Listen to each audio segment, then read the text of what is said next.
Meus irmãos, a paz do Senhor. Amém. Que lugar bom. Bom é estar aqui na presença de Deus e podermos adorar o nome do Senhor Jesus. Eu fico surpreso com a maneira que Deus trabalha. Ainda ia dar 18 horas e eu falei: Senhor, hoje eu preciso cultuar, mas não tem culto por aqui. Aonde tem um culto? Eu quero adorar o Senhor hoje, mas um lugar longe. Aí eu perguntei para o irmão Moacir, o pastor, ele falou assim: olha, o culto começa às 19 horas, eu vou adorar Deus com vocês hoje.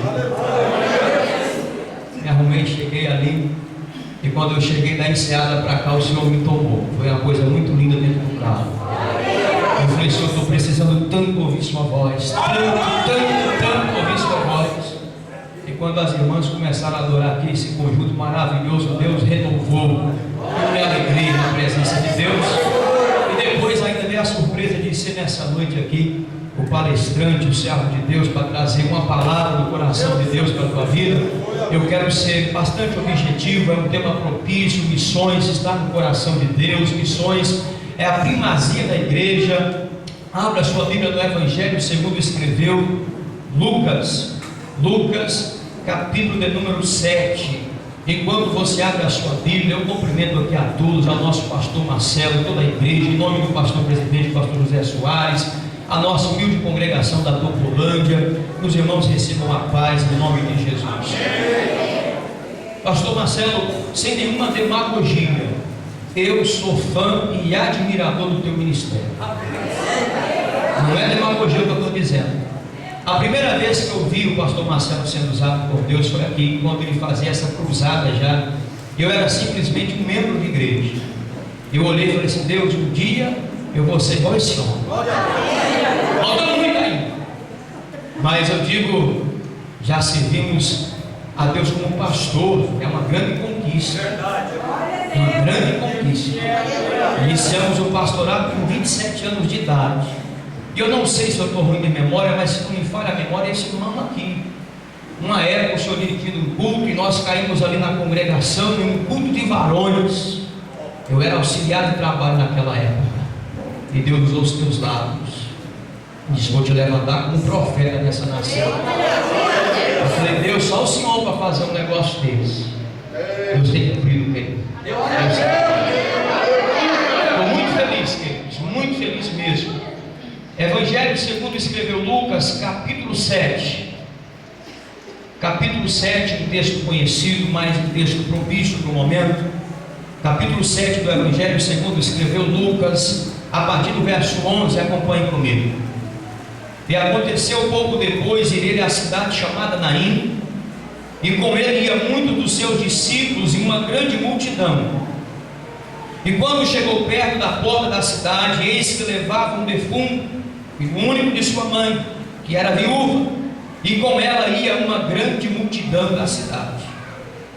E vendo-a, o Senhor moveu-se de íntima compaixão por ela, e disse-lhe: não chores. E chegando-se, tocou o esquife, e os que levavam pararam, e disse: mancebo, a ti te digo, levanta-te. E o defunto assentou-se e começou a falar, e lhe entregou a sua mãe. E de todos se apoderou o temor, e glorificavam a Deus, dizendo: um grande profeta se levantou entre nós, e Deus visitou o seu povo. E correu dele esta fama por toda a Judeia e por toda a terra circunvizinha. Amém, querido? Amém. Ore comigo. Amado Deus e eterno Pai, nós já sentimos a tua presença, já adoramos o teu nome, já podemos ver aqui o agir do Senhor nesse lugar, mas nesse momento queremos também ouvir sua voz por intermédio da sua palavra, pois ela é o nosso alimento, ela que nos sustenta, é a nossa base, é o que nos faz permanecer. Então nesta hora, querido Deus, mais uma vez eu me encontro totalmente na dependência do Senhor. Me inspira, usa os meus lábios, faça com que seja instrumento do Senhor nesse momento, e que teu nome seja glorificado na boca de cada um dos teus filhos. Eu te peço, Deus, que enquanto essa palavra é pregada, que brote o desejo da glorificação do teu nome no coração de cada um, em nome de Jesus. Amém. Tome o seu assento, dando glória a Deus. minha vida é semelhante ou parecida com a de Isaac. Como assim, pastor? Eu só estou de pé porque o cordeiro apareceu. Se o cordeiro não aparece, já era eu, já tinha acabado. Mas Deus trouxe uma providência, trouxe um cordeiro, e ainda estamos de pé. Quando eu olho para essa palavra, e voltando para um tema missionário, há uma palavra que diz na carta que Paulo escreveu aos Filipenses, que haja em vós o mesmo sentimento que houve em Cristo Jesus. Então eu tomo por base que missões tem que se fazer olhando para Jesus com o mesmo sentimento que Jesus tinha. Qual é o mesmo sentimento que Jesus tinha? Você via por muitas das vezes Jesus pregando para a multidão, mas você via também muitas vezes Jesus pregando para uma pessoa só. Então escolher público para pregar não é sentimento missionário, porque o missionário ele visa uma alma. Aonde tem uma alma é uma oportunidade de falar de Jesus. Logo eu quero dizer que dá para ser missionário pregando para a multidão, mas dá para ser missionário lá no seu trabalho, na sua escola, no seu curso. Aonde tem uma alma, há uma possibilidade de se levantar um missionário. Por que eu estou dizendo isso? Observa o texto que diz que Jesus vai a Naim, é Jesus que começa a iniciativa. Quando você olha na geografia bíblica, Naim aparece por no máximo uma ou duas vezes. E é um vilarejo pouco conhecido, é um lugar distante, segundo os historiadores. Eusébio, Flávio José relata que não tinha estrada para chegar em Naim, se ia por meio de trilhas. Mas sabe o que me chama a atenção? Que meu Jesus vai aonde muitas das vezes ninguém quer ir.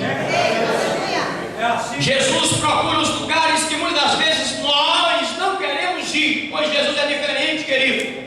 Pode ser morro, pode ser favela, pode ser lugar esquecido, pode ser no meio da mata. Jesus sempre dá um jeito de alcançar essas pessoas usando os seus instrumentos. Pois eu tenho uma palavra de Deus para o teu coração nessa noite. Jesus vai entrar na Naim esquecida hoje. Jesus vai entrar na Naim abandonada hoje. Por quê, pastor? Porque é uma grande obra para ser feita nesse lugar.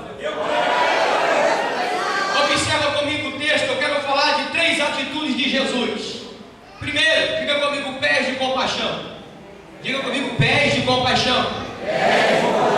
Diga palavra temperada. Diga assim, mão de providência. Eu olho para esse texto e eu consigo entender essas 3 atitudes de Jesus. Ele tinha pé de compaixão, ele tinha palavra temperada e ele tinha mão de providência. Explicando o texto, a Bíblia é bem clara, o texto é bem singelo, bem simples, e diz aqui de uma mulher que já tinha perdido o marido, era viúva e dependia certamente daquela criança para que no amanhã tivesse alguém que desse amparo para ela ou que cuidasse dela. Ora bem, sabemos, uma viúva nos tempos bíblicos não é como nos dias de hoje. Tem a viúva que recebe uma pensão, uma ajuda, um auxílio do governo, alguma coisa desse tipo. Mas naquela época, se ela não tivesse família, se a parentela dela não recebesse de volta, padecia. É por isso que Tiago diz para nós não nos esquecermos das viúvas, que verdadeiramente são viúvas. Então ele está dizendo de um texto de uma mulher que já sofria a falta do marido, e agora a morte veio e tragou seu filho. Queridos, isso é muito sério. Isso é continuidade, genealogia. A família dela estava deixando de existir, porque foi colocado um ponto final naquela história, até que Jesus falou: eu vou em Naim, eu vou entrar em Naim.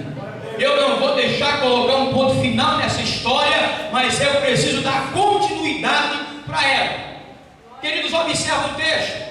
Aquela mulher, quando vai carregando aquele esquife ali, levando a criança, saindo de Naim, e Jesus está entrando, é 2 multidões diferentes, uma multidão chorando e uma multidão alegre, porque do lado da multidão tem a morte, mas do outro lado tem a vida. E vai acontecer um ponto e alguma coisa vai acontecer. Aleluia! Oh, aleluia! Deixa eu abrir um parênteses aqui para dizer algo profético para a tua vida. Assim diz o Senhor dos Exércitos: ninguém vai enterrar teus sonhos, ninguém vai sepultar aquilo que Deus me deu.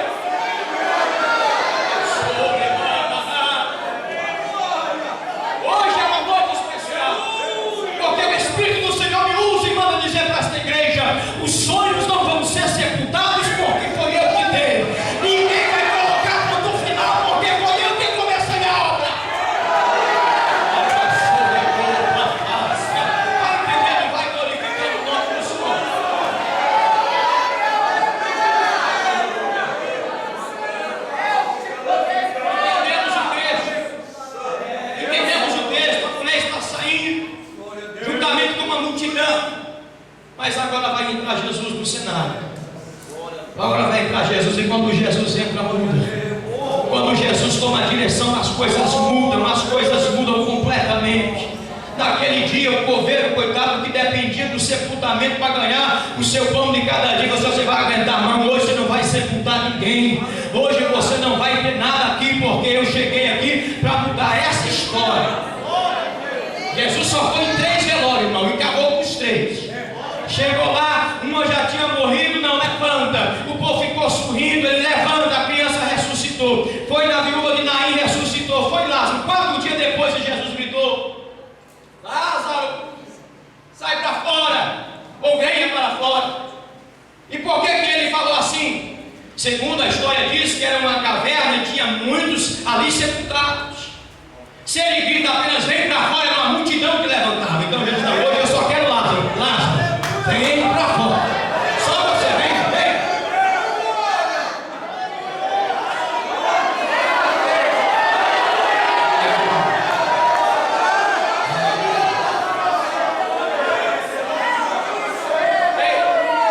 Vamos lá. Primeira atitude de Jesus, pede compaixão. A gente sempre prega, ou pelo menos eu sempre prego, que para cada ação há uma reação. A gente clama, Deus opera, a gente jejuma, Deus se manifesta, a gente consagra, Deus sempre é assim. Mas existem situações que Deus inverte. O que é isso, pastor? Quando nós não temos a condição de fazer, então Ele faz por nós. Você vai entender. Nesse texto bíblico, ninguém foi buscar ajuda em Jesus. Ninguém mandou uma cartinha como fez Maria e Marta, dizendo que o menino estava enfermo. Ninguém fez isso. Jesus é que foi. Jesus é que tomou a iniciativa por conta própria de ir lá. Pés de compaixão. Isso quer dizer que Jesus entende muito bem quando nós não conseguimos chegar até Ele. Então, já que nós não conseguimos chegar até Ele, Ele então vem e se achega até nós. Pastor, parece comigo essa história. Eu estou tentando buscar força para orar, eu estou tentando buscar força para consagrar, mas não estou conseguindo ver. Jesus vai chegar perto de você. Por quê? Porque Ele tem pés de compaixão.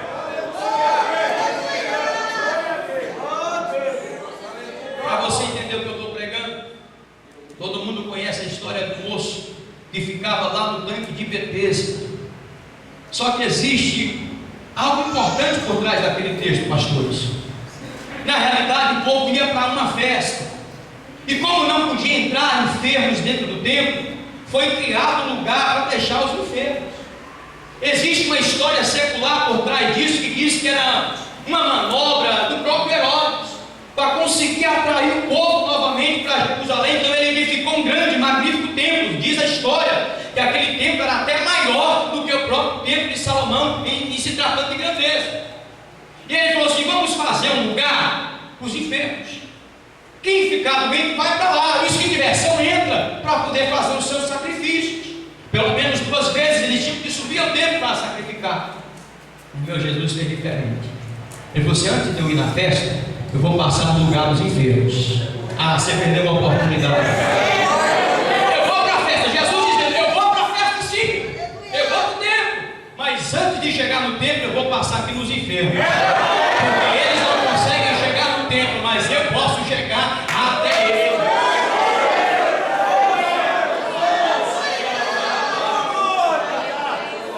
Jesus passou lá, e você conhece a história. 38 anos ali, doente. E às vezes eu escuto alguém criticar o coitado do moço. 38 anos, mas 38 anos de perseverança. Porque se fosse qualquer outro, poderia falar assim: eu não vou vir aqui mais nesse lugar, não recebo nada, eu estou aqui, probabilidade de ser curado não tem. Porque quando as águas são agitadas, é só o primeiro que desce que recebe. Eu sou coxo, então quando a água começa a tremer, eu me preparo para levantar, já vem um tchum mergulho na minha frente. Eu não vou ser curado nunca mais, nunca perdeu a esperança. Semelhante a você, meu irmão. A você, meu irmão, que pega a sua Bíbliazinha para ir para o culto e alguém fala: para que você vai lá? Tanto tempo que eu te conheço, está do mesmo jeito, para que você vai lá, meu irmão? Uma hora Jesus vai fazer a lugar. Uma hora Jesus te visita. 38 anos é uma vida, querido. os pés de compaixão foi o encontro dele. Aleluia, aleluia, aleluia. Eu glorifico mesmo, eu exalto mesmo, porque quando eu não tenho condições, Jesus faz por mim. Quando eu não consigo chegar nele, ele chega. Queres, eu quero ser curado, não tem ninguém que me coloque nas águas, não tem. Então a água, a vida vai, a água da vida vai entrar dentro de você, ser curado, levanta, anda, pega teu leito.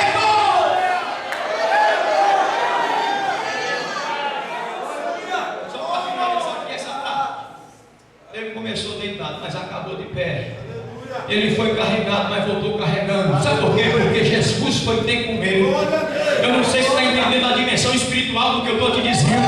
Talvez você entrou carregado, alguém te visitou, alguém te trouxe para a igreja. Meu irmão, Deus vai te dar força para você trazer a outros. Você agora vai ser carregado, você vai carregar.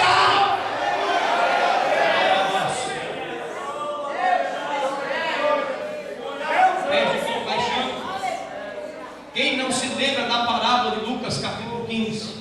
Ali fala de 3 parábolas: o filho pródigo, a dracma perdida e a ovelha perdida. A ovelha perdida é interessante aquela história, porque a Bíblia diz que ele deixa as 99 no deserto e vai em busca da que está perdida. E quando ele encontra, o que a Bíblia diz, querido? Ele a pega, coloca no seu ombro, no seu colo e atrai de volta. Isso não é pé de compaixão, não. A ovelha está ferida, está berrando, não tem condição de voltar para o aprisco. Então meu Jesus, que é o bom pastor, e o bom pastor vai ter as suas ovelhas, ele vai lá, pega a ovelha que está ferida, coloca no colo, levanta ela, vamos voltar para o teu lugar na minha presença. Meu irmão,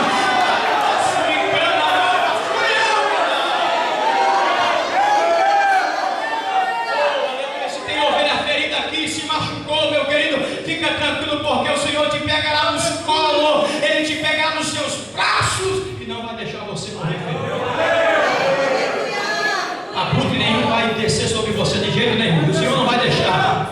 Nenhum lobo, nenhum leão vai vir destruir. Não, o Senhor vai proteger a tua vida, porque o Senhor te ama e tem pés de compaixão para ti.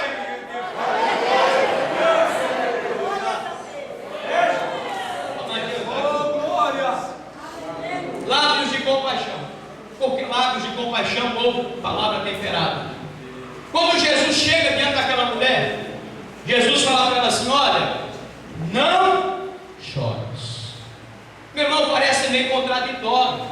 Alguém está em luto, está indo sepultar o filho, e alguém chegar e dizer não chora, parece que é até meio que fora da lógica, né? Geralmente quando a gente chega numa situação como essa, a gente vê os sentimentos, né? Dá um abraço na pessoa para tentar consolar um pouco, mas Jesus faz tudo diferente. Jesus não manda na lógica humana.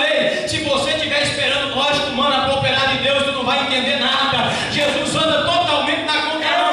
Ele chega e fala para ela: não chore, não chore. O que significa não chore? Está dizendo: se estanca lá, eu vou resolver o problema. Quando Jesus fala não chora, está dizendo assim: eu vou resolver o problema. Você lembra do milagre da casa de Jairo? Mandaram chamar Jesus, que a menina de Jairo estava ruim, estava quase morta, melhor dizendo.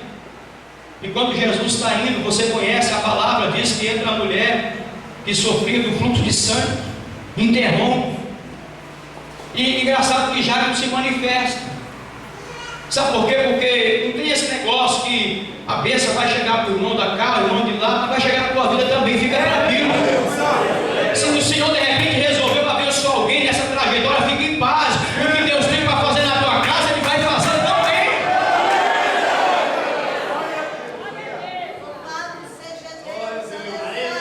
A palavra diz, querido, que quando ele chega na casa, ele entra e ele fala assim: ó, só entra o pai da menina, Pedro, Tiago e João comigo. E ele falou assim: ó, mais uma vez, não chores. Quando ele disse não chore, o texto bíblico fala que eles riram dele, como se soubesse assim, como se estivesse dizendo: ele não sabe o que está falando. Diz o texto que sorriram de Jesus, riram-se. E Jesus mais uma vez: não chores. Sabe por quê? Promessa de Deus não é piada, querido.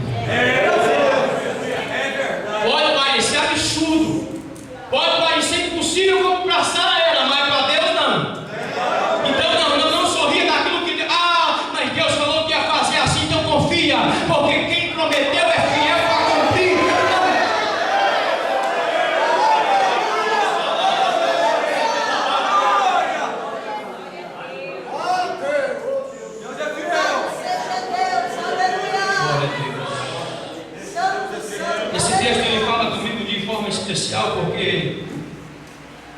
digo que tem momentos que a gente, vocês vão entender o que eu vou dizer. Tem um momento que a profecia, por mais que é bom você ouvir, naquele momento ela não resolve o problema. Deus fala no meio de um louvor de forma tremenda, é verdade, mas também tem hora que não resolve o nosso problema. Tem hora, escuta isso aqui porque Deus está falando com alguém. Tem hora que é só o agir de Deus. A palavra não vai resolver, o consolo não vai resolver. Tem hora que é só o agir de Deus. E para esta mulher era só o agir e resolveria. Pois bem, agindo Deus, quem impedirá? Agindo Deus, quem impedirá? O Senhor toma os meus lábios em voz profética e diz para alguém aqui: chegou no limite. Agora passa o controle para a minha mão que eu vou fazer. Passa o controle porque eu vou agir. Eu vou fazer porque eu vou agir na tua vida. Deus está falando: passa o controle para a mão dele.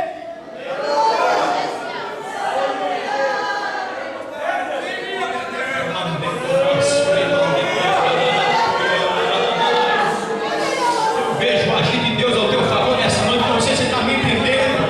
É coisa que foge do natural, daquilo que é compreensível. Isso é sobrenatural. Isso é a mão de Deus fazendo por ti. Ei, contempla ele saindo das drogas e aceitando a Jesus e servindo junto contigo. Contempla aquela porta que disseram que tu não entrava. Deus abriu para você. Contempla a providência. Contempla o milagre.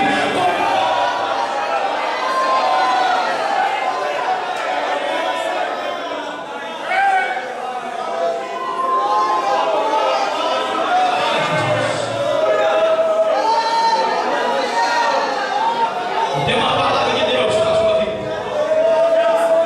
Estou falando do agir de Deus. A Bíblia relata de uma situação: Moisés subiu ao monte para interceder pelo povo. E naquele momento que Moisés subiu, o povo começou a murmurar, pedindo que fizesse com Deus, para que guiasse o povo.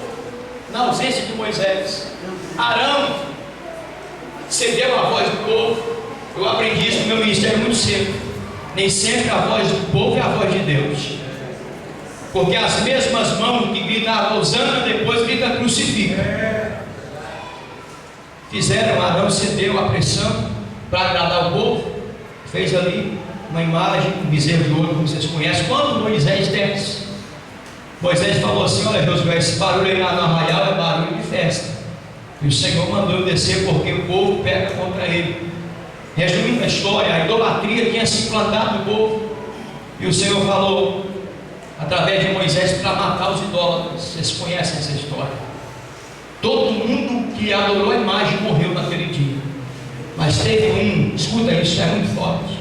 Teve um que não morreu: Arão. Você já parou para pensar por que Arão não morreu? Sendo que ele foi o cabeça, ele devia ser o primeiro. Foi partir dele que o povo cometeu o pecado da idolatria.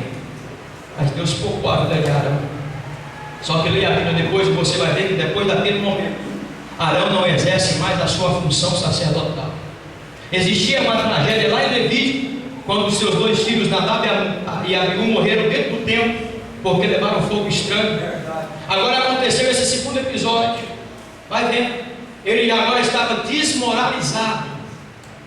Quando Arão pensava em exercer sua função sacerdotal, para aí, Arão, que moral você tem?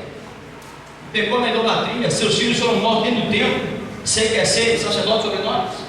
E Arão por muito tempo levou isso. Diz a Bíblia. Até que Deus falou assim: vou eu acabar com a murmuração do meio do meu povo. Reuniu os 12 príncipes e disse: cada um traga uma vara. Eu vou colocar essa vara na tenda do testemunho. Você está entendendo o que Deus está dizendo? Quem dá a última palavra do teu ministério é Deus. Porque foi Deus que te chamou. As pessoas conhecem apenas alguns fatos da sua vida, mas toda a verdade quem conhece é a Deus. É fato que Noé pecou, mas não é verdade que ele era um alcoólatra. É fato que Davi adulterou, mas não é verdade que ele era um adúltero. Conhecem fatos isolados, mas não conhecem toda a verdade. Diga, levanta a mão. A verdade da sua vida quem conhece é Deus. Descansa. Descansa. Descansa o teu coração. trouxeram as varas, estou dizendo o agir de Deus. Trouxeram as varas, está tendo testemunho no dia seguinte. Quando foram pegar a vara que estava a tribo de Levi, riscaram o nome de Arão, aconteceu algo, a vara floresceu, deu fruto e flores. Você como?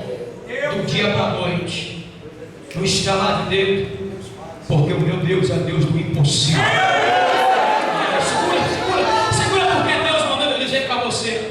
Talvez hoje estão balançando a cabeça, meneando a cabeça, desprezando você, meu irmão. É só o estalar de dedo do meu Senhor. Amanhã tudo é diferente. Amanhã tudo é diferente.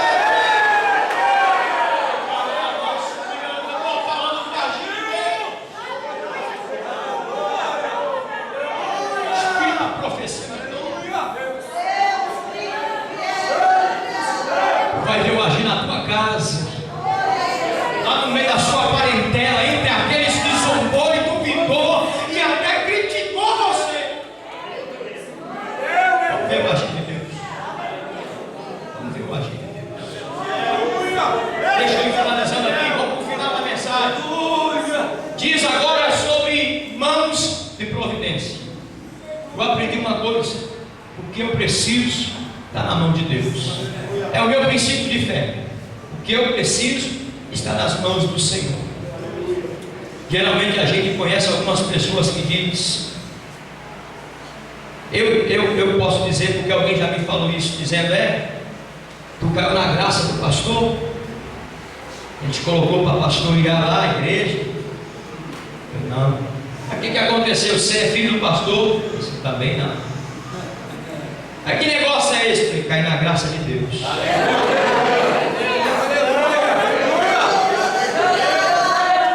Na graça de Deus você vai mais longe. Se você cair na graça de Deus, você vai bem mais longe do que você imagina. Olhando para esse capítulo aqui, agora o final do versículo, dizendo que ele estendeu as mãos e tocou. Quando ele estende as mãos, ele toca, e depois estende as mãos e dá para a mulher. O que ela precisava estava nas mãos. Você não entendeu?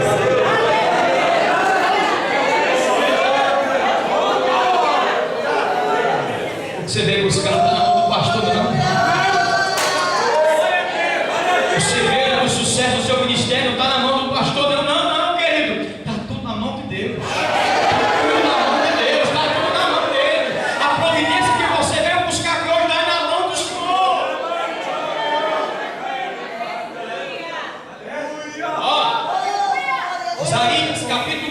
Versículo 27 diz assim: porque o Senhor dos exércitos determinou quem invalidará, e a sua mão estendida está, quem pois a fará voltar atrás? Sabe o que é isso? Esse Deus fazer assim com o irmão, tá? Ninguém faz ele recuar a mão, ninguém, nem demônio, nem nome, nem clamor, ninguém. Se ele estender a mão para ti hoje, querido, se prepara, porque tudo vai mudar, tudo vai mudar.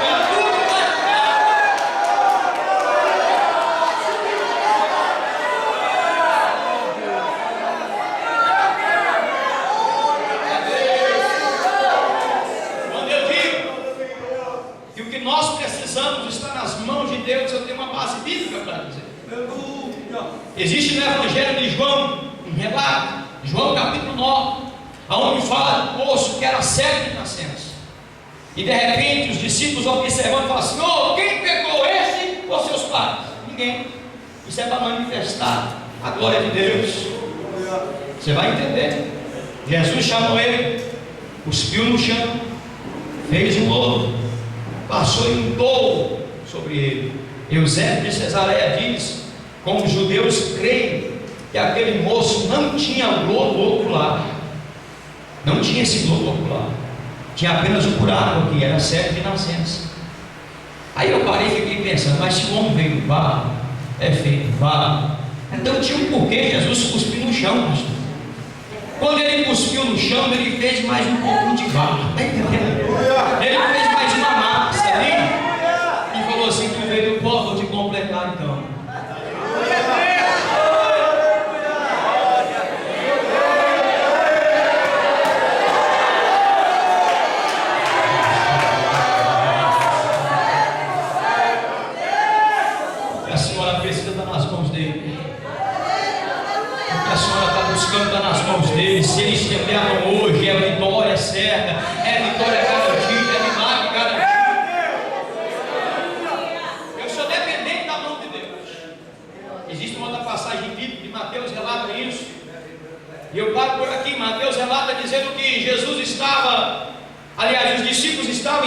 embarcação, já ia passando um certo ponto da noite, a tempestade estava o mar virando, daqui a pouco vinha Jesus, e Pedro falou: Senhor, se é o Senhor mesmo, deixa eu ir ter com o Senhor.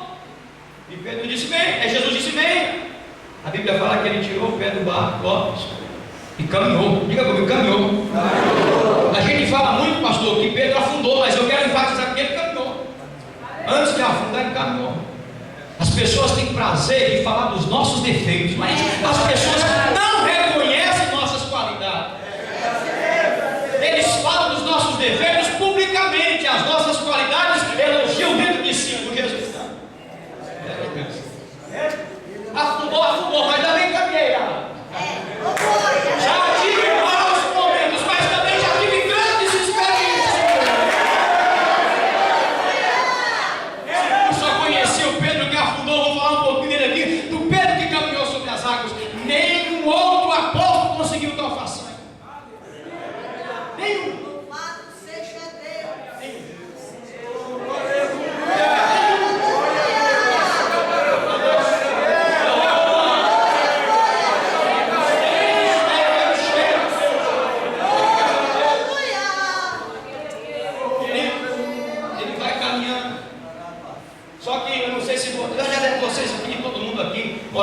No litoral deve muito bem saber até mais do que eu o que é estar no mar e o mar virar, o mar ficar agitado.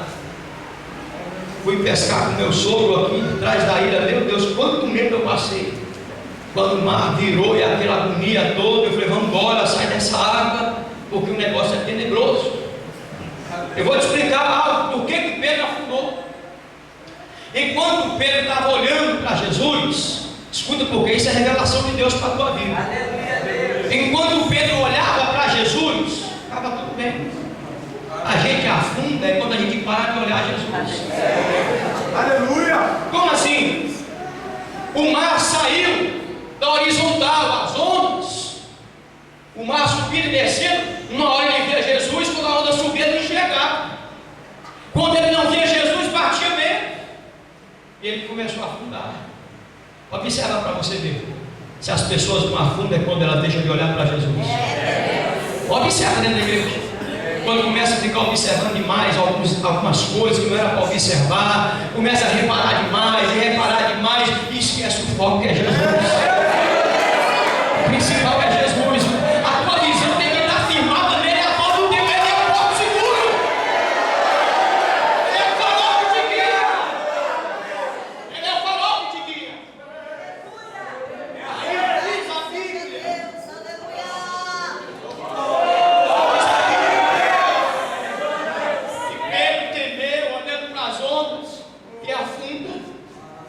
Mas quando ele afunda, ele clama. Está escrito lá em Mateus.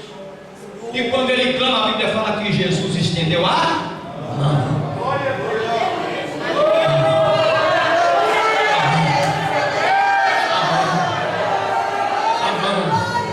Eu estou falando coisas espirituais para quem é espiritual. A boa mão de Deus.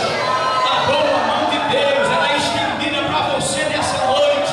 O Espírito da profecia e da palavra diz: eu não vou deixar você afundar. Agarra na minha mão.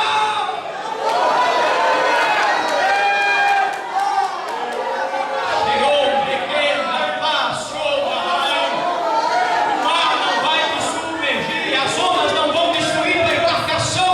Você está nas mãos.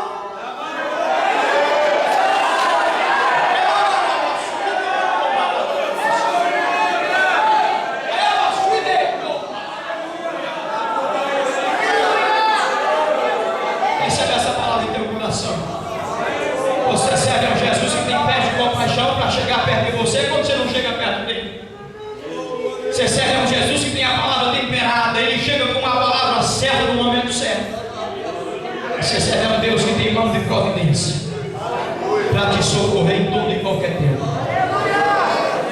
Que Deus possa continuar te abençoando. Guarda essa palavra. Em nome